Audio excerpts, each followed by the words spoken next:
श्री स्वामी समर्थ.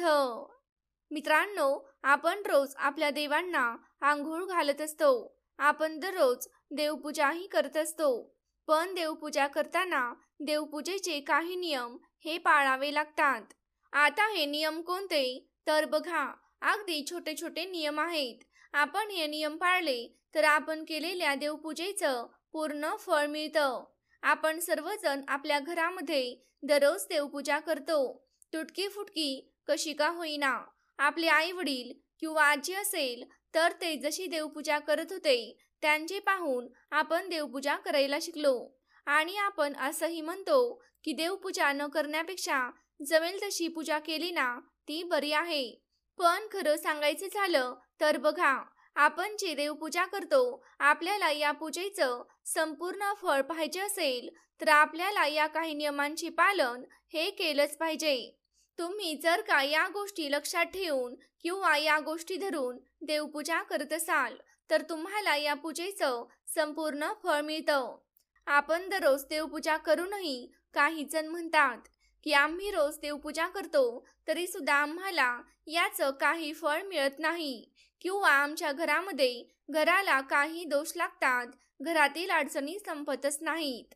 तर हे दोष का लागतात तर कारण तुम्ही देवपूजा करताना या गोष्टी तुमच्याकडून कळत न कळतपणे किंवा चुकीने करायच्या राहून जातात.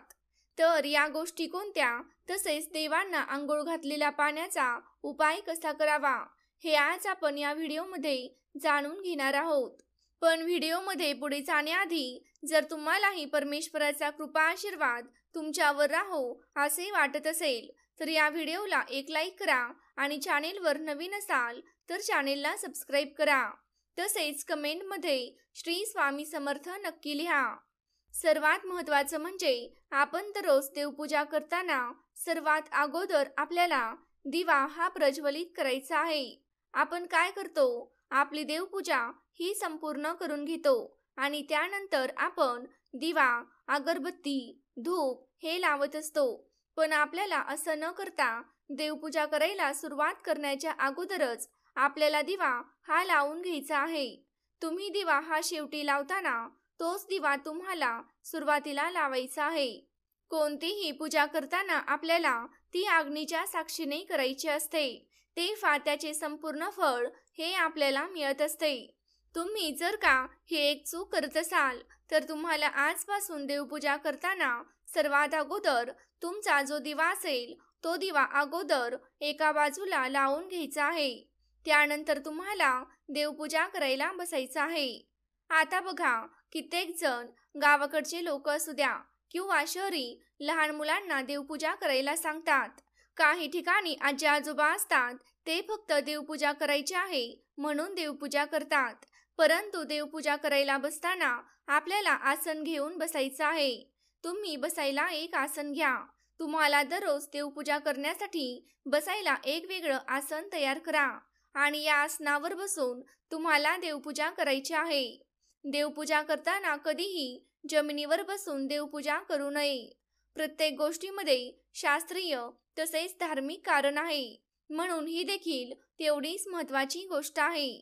आपण म्हणतो जाऊ दे, कुठे गार लागतं, खाली बसू, देवपूजा तर करायची आहे, 5-10 मिनिटांचं काम आहे, नाही बसायला घेतलं तर काय होतं. परंतु असं करू नका. ही देखील एक चूक आपल्याकडून कळत न कळत होत असते आणि याचे देखील दोष आपल्याला लागत असतात, आपल्या घराला लागत असतात आणि त्याचे परिणाम आपल्या घरातील सर्वांना भोगावे लागत असतात. तेव्हा देवपूजा करताना तुम्ही एक बसायला आसन घ्या. यानंतर आपण जेव्हा देवपूजा करतो तेव्हा देवपूजा केल्यानंतर जे देवांना घातलेलं आंघोळीचं पाणी असतं किंवा देवांना आंघोळ कशी घालायची, बघा आपण काय करतो, एक मोठं भांडं घेतो, एक मोठी कटोरी किंवा एक तांब्या घेतो, त्याच्यामध्ये पाणी भरतो आणि सगळे देव त्याच्यामध्ये बुडवून त्यांना आंघोळ घालत असतो. पण बरेच जण या पद्धतीने देवाची आंघोळ आटपतात. तर आपल्याला असं करायचं नाही. किंवा तुम्ही काय करता, एक कटोरी किंवा एक भांडं घेता, त्यात सर्व देव ठेवता आणि सर्व देवांवर तुम्ही तांब्याने पाणी ओतत असता. तर आपल्याला देवांना अशी आंघोळ सुद्धा चुकूनही घालायची नाही. यामुळे आपल्याला 100% दोषही लागत असतात. देवांना अंघोळ घालण्यासाठी तुम्ही काय करायचं? सर्व देव तुम्ही एका ताम्हणात किंवा एका ताटलीत काढून घ्या. त्यानंतर एक तांब्याचा तांब्या भरून तुम्ही पाणी घ्या आणि ज्या भांड्यात तुम्हाला देवांना अंघोळ घालायचे आहे ते गंगाळ किंवा कटोरी कुठलंही भांडं असू द्या, ते भांडं घ्या. यानंतर आपल्याला आपल्या डाव्या हातामध्ये एक देवाची मूर्ती घ्यायची आहे आणि उजव्या हातामध्ये पाण्याने भरलेला तांब्या घ्यायचा आहे आणि हा उजव्या हाताने आपल्या डाव्या हातातल्या मूर्तीवर पाणी घालायचं आहे. सुरुवातीला तुम्ही ही मूर्ती सर्वात अगोदर तुमच्या घरात गणपती बाप्पा असतील तर सर्वात आधी गणपती बाप्पांना अंघोळ घालून घ्या किंवा तुम्ही ही मूर्ती त्या भांड्यात ठेवा आणि वरून पाणी ओता. या मूर्तीला उजव्या हाताने पाणी घालून उजव्या हातानेच व्यवस्थित धुवून घ्यायचं आहे किंवा अंघोळ घालून घ्यायची आहे. त्यानंतर तुम्ही ही मूर्ती एखाद्या स्वच्छ कपड्यावर ठेवा. मग दुसरी मूर्ती घ्या, ती हातात धरा आणि उजव्या हाताने त्या मूर्तीवर पाणी घाला. बोटाने ही मूर्ती चोळून घ्या. तर अशा पद्धतीने तुम्ही एक एक मूर्ती करून पाण्याने अंघोळ घालू शकता. किंवा मग तुम्ही एका भांड्यात एखादा छोटा ग्लास घ्या, तो पालथा ठेवा, त्यावर मूर्ती ठेवा आणि मग अंघोळ घाला. किंवा मग एक छोटासा पाट किंवा छोटासा चौरंग मिळतो, तो घ्या आणि तो पाट तुम्ही त्या भांड्यात ठेवा. त्या पाटावर मूर्ती ठेवून तुम्ही प्रत्येक देवांना अंघोळ घालू शकता. तुम्हाला देवांना कधीही एकत्रित अंघोळ घालायचे नाही. जसे की बघा, आपण आपल्या घरामध्ये एकत्र अंघोळ करतो का? एका बादलीत सर्वजण अंघोळ करतो का? नाही ना. त्याचप्रमाणे देवांना देखील आपल्याला तसंच करायचं असतं. थोडा जास्तीचा वेळ लागू शकतो, परंतु आपण जी देवपूजा करतो त्याचं फळ हे आपल्याला संपूर्ण मिळायला पाहिजे. या हेतूनेच आपल्याला देवपूजा ही करायची आहे. यानंतर बघा, आपण जे देवांना अंघोळ घातलेलं पाणी आहे ते पाणी अजूनही बऱ्याच ठिकाणी तुळशीला घातलं जातं. तर आपल्याला चुकूनही ही चूक करायची नाही. तुळशी मातेचं एक स्वतंत्र पावित्र्य आहे. ती एक स्वतंत्र देवी आहे. माता लक्ष्मीचे दुसरे रूप तुळशी मातेला म्हटलं जातं. त्यामुळे तुम्ही देवपूजा केलेलं पाणी हे तुळशीला कधीही घालू नका. त्यामुळे देखील आपल्याला दोषही लागत असतात. आता हे अंघोळ घातलेलं देवाचं पाणी तुम्ही एखाद्या मोठ्या झाडाखाली टाकू शकता. तुमच्याकडे फुलांच्या किंवा इतर झाडांच्या कुंड्या असतील तर त्यामध्ये तुम्ही थोडं थोडं करून हे सर्व पाणी ओतायचं आहे. हे पाणी तुम्हाला कधीही रस्त्यावर किंवा पायदळी ओतायचं नाही किंवा तुमच्या वॉश बेसिनमध्ये देखील ओतायचं नाही. तसेच पाणी कोणाच्या पायाखाली येईल असं देखील ओतायचं नाही. आता काही ठिकाणी झाडं नसतील किंवा काही लोक फ्लॅटमध्ये राहत असतील, त्यांच्याकडे झाडं किंवा कुंड्या नसतील तर अशा वेळेस त्यांना फ्लॅटखाली येऊन जर आसपास मोठी झाडं असतील किंवा गार्डन असेल तर त्या ठिकाणी मोठ्या झाडांच्या बुडाशी हे पाणी ओतायचं आहे. आणि जे लोक खाली राहतात पण त्यांच्याकडे कुठलीच झाडं नाहीत तर अशांनी त्यांच्या आजूबाजूला जी काही झाडं असतील त्या झाडाखाली हे पाणी ओतायचं आहे. बघा, यामुळे आपल्याला त्या देवांच्या पाण्याचं पावित्र्यही राखलं जातं. सर्वात महत्त्वाचं म्हणजे देवपूजा करण्यासाठी आपण जे पाणी घेतो ते पाणी कसं घ्यायचं, कोणतं घ्यायचं, तर बऱ्याच ठिकाणी हे पाणी आंघोळीच्या आधी भरून ठेवतात आणि हे पाणी तुम्ही देवपूजेसाठी वापरता. तर आपल्याला असं करायचं नाही. तुम्ही आंघोळ करून घ्या, त्यानंतर तुम्ही हे पाणी भरून ठेवायचं आहे. देवपूजेसाठी तुम्ही जे पाणी घेता ते पाणी स्वच्छ घ्यायचं आहे. आंघोळ करूनच तुम्हाला हे पाणी भरून ठेवायचं आहे. आता ज्यांच्याकडे पाणी 4-4, 5-5 दिवसांनी येतं किंवा 8-8 दिवसांनी येतं, त्यांनी काय करायचं? मग त्यांनी कसं हे पाणी दररोज आंघोळ करून घ्यायचं?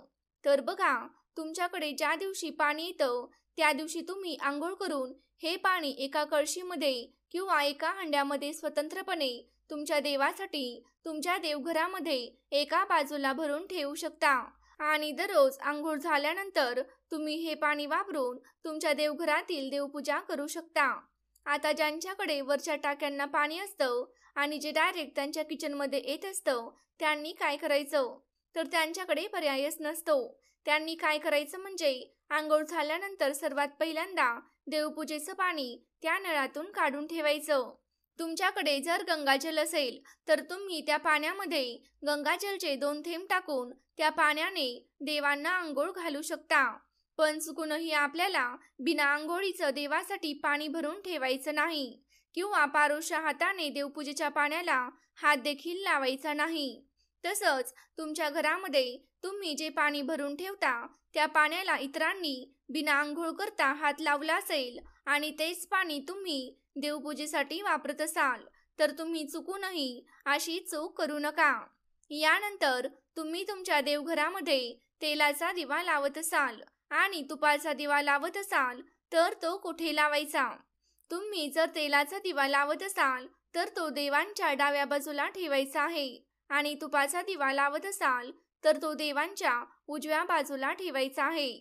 म्हणजेच आपल्या डाव्या हाताला तुपाचा दिवा आणि आपल्या उजव्या हाताला तेलाचा दिवा ठेवायचा आहे. यानंतर आपण जी देवांना फुलं वाहतो ती फुलं सुकल्यानंतर कधीही आपल्या घरामध्ये ठेवायची नाहीत. ती लगेच विसर्जित करायची आहेत किंवा तुम्ही एखाद्या झाडाखाली किंवा तुमच्या एखाद्या कुंडीमध्ये ही फुलं खड्डा करून पुरू शकता. म्हणजे बघा त्यांचं निर्माल्य पण होतं आणि याची योग्य ठिकाणी विल्हेवाट देखील होते. देवांची फुलं आपल्याला कचऱ्यात कधीही टाकायचे नाहीत किंवा कुठेही आजूबाजूला फेकायची नाहीत. पायदळी देखील तुडवायची नाहीत. यामुळे देखील आपल्याला दोष लागत असतात. आता देवांच्या बाबतीत जेवढ्या गोष्टी असतील, जेवढ्या वस्तू असतील त्यामध्ये आपल्याला पावित्र्य राखायचं आहे. अशी फुलं तुम्ही घरात चुकवून ठेवू नका किंवा घराच्या आजूबाजूला कुठेही कशीही फेकू नका. थोडासा वेळ लागतो पण ती व्यवस्थित जिथल्या तिथं ठेवायची आहेत. यानंतर बघा आपण जे हळदी कुंकू देवांना लावतो तर आता प्रश्न असा येतो की प्रत्येक देवाला हळदी कुंकू लावायचं असतं का? तर नाही. बघा तुम्ही देवीच्या मूर्तीला हळदी कुंकू लावू शकता. आपल्या देवघरात दत्ताची मूर्ती असेल तर त्यांना अष्टगंध लावायचा आहे. याचबरोबर बाळकृष्णाची मूर्ती असेल तर बाळकृष्णाच्या मूर्तीला तुम्ही अष्टगंध किंवा गुलाल असेल तर ते लावा. आपल्याकडे भगवान शंकरांची मूर्ती असेल किंवा शिवपिंड असेल तर बघा कधीही चुकूनही हळदी कुंकू लावायचं नाही. कारण भगवान शंकर क्रोधित होतात आणि आपल्याला कळत न कळत याचे दुष्परिणाम भोगावे लागतात. भगवान शिवांची जर तुमच्याकडे शिवपिंड असेल तर त्याला भस्म लावायचं आहे. जो पांढरा भस्म असतो, चंदन असतं ते लावायचं आहे. त्याचप्रमाणे जर आपल्याकडे विठ्ठल रुक्मिणीची मूर्ती असेल तर विठ्ठलाला अबीरबुक्का किंवा अष्टगंध लावायचा आहे आणि रुक्मिणीच्या मूर्तीला हळदी कुंकू लावायचं आहे. अशा छोट्या छोट्या गोष्टींचं पालन आपल्याला करायचं आहे. स्वामी समर्थांची मूर्ती असू द्या तर त्यांनाही हळदी कुंकू कधीच लावायचं नाही. अशा या छोट्या छोट्या गोष्टींचं पालन आपल्या देवघरामध्ये करायचं आहे. त्याचप्रमाणे आपण धूप अगरबत्ती लावतो आणि आता याची जी शिल्लक राहिलेली राख असते, आता ही राख सुद्धा काही जण काय करतात, झाडू मारताना सुपलीत भरून घेतात आणि ती कचऱ्यात टाकतात. पण असं करायचं नाही. ही जी राख आहे किंवा आपण धूप लावलेली जी राख आहे ती तुम्ही एका ठिकाणी गोळा करा किंवा तुमच्याकडे जर एखादं झाड असेल, कुंडी असेल तर त्या कुंडीत टाकू शकता. त्याचा उपयोग खत म्हणून देखील होतो आणि याची योग्य ठिकाणी विल्हेवाट देखील होते. यामुळे आपल्याला दोष लागत नाहीत. त्याचप्रमाणे देवांना कधीही शिळी फुलं अर्पण करायची नाहीत. आता काही वेळेस आपण फुलं आणतो आणि ती फ्रीजमध्ये ठेवतो. दुसऱ्या दिवशी ती फुलं वाहतो. फ्रीजमध्ये ती फुलं ताजी राहतात. त्यामुळे तशी फुलं वाहिली तरी चालतात. पण कधीही सुकलेली फुलं देवांना अर्पण करायची नसतात. त्याचप्रमाणे जर फुलं जमिनीवर पडली तर ती फुलं देखील देवांना वाहायची नाहीत. ती फुलं बाजूला टाकून द्या. त्याचबरोबर बघा तुटलेली, खराब झालेली किंवा वास घेतलेली फुलं चुकूनही देवांना वाहायची नाहीत. कारण काही ठिकाणी असं असतं की लहान मुलं असतात. फुलं आणली की त्यांना फुलांचा वास घ्यायची सवय असते आणि आपण काय करतो, तीच फुलं देवांना वाहतो. तर असं चुकूनही करायचं नाही. फुलं वाहताना ती कधीही हातात घेऊन वाहायची नसतात. फुले एका ताटलीत घ्या आणि नंतर ते एक एक करून सर्व देवांना वाहा. बघा अशा बऱ्याच छोट्या छोट्या गोष्टी आहेत ज्या कळत न कळत आपल्याकडून घडतात आणि त्यामुळे त्याचे दोष आपल्याला लागतात. आता देवपूजा करायला बसायचं असेल तर आसन घ्यायचं आहे, असं मी तुम्हाला सुरुवातीला सांगितलं. आता काही ठिकाणी मंदिर जागेअभावी वर टांगलेलं असतं किंवा उंच असतं, मग त्यांना उभं राहून देवपूजा करावी लागते. मग तुम्ही म्हणाल, उभं राहून देवपूजा करायची, मग बसायला आसन कसं घ्यायचं? तर तुम्ही काय करा, पायाखाली आसन घ्या. जमिनीवर थांबून देवपूजा करू नका. पायाखाली ठेवायला आसन घ्या आणि मग देवपूजा करा. दुसरी गोष्ट म्हणजे तुम्ही देवघरात जो दिवा लावता तो दिवा कधीही जमिनीवर ठेवायचा नसतो. मग तो दिवा कसा लावायचा? तर बघा, जेव्हा आपण हा दिवा देवांसाठी लावत असतो आणि तो आपण जमिनीवर ठेवतो, तेव्हा तो दिवा जमिनीला अर्पित होतो. त्यामुळे दिवा ठेवताना त्याच्या खाली एक छोटीशी प्लेट ठेवा, त्यामध्ये थोडेसे तांदूळ ठेवा आणि मग तुम्ही हा दिवा देवाला लावू शकता. हा माहितीपूर्ण व्हिडिओ तुम्हाला उपयोगी वाटला असेल तर व्हिडिओला एक लाईक नक्की करा आणि चॅनेलला सबस्क्राईब करून आम्हाला प्रोत्साहित करा. तसेच हा व्हिडिओ संपूर्ण पाहिल्याबद्दल आपल्या सर्वांचे मनापासून आभार. धन्यवाद. श्री स्वामी समर्थ.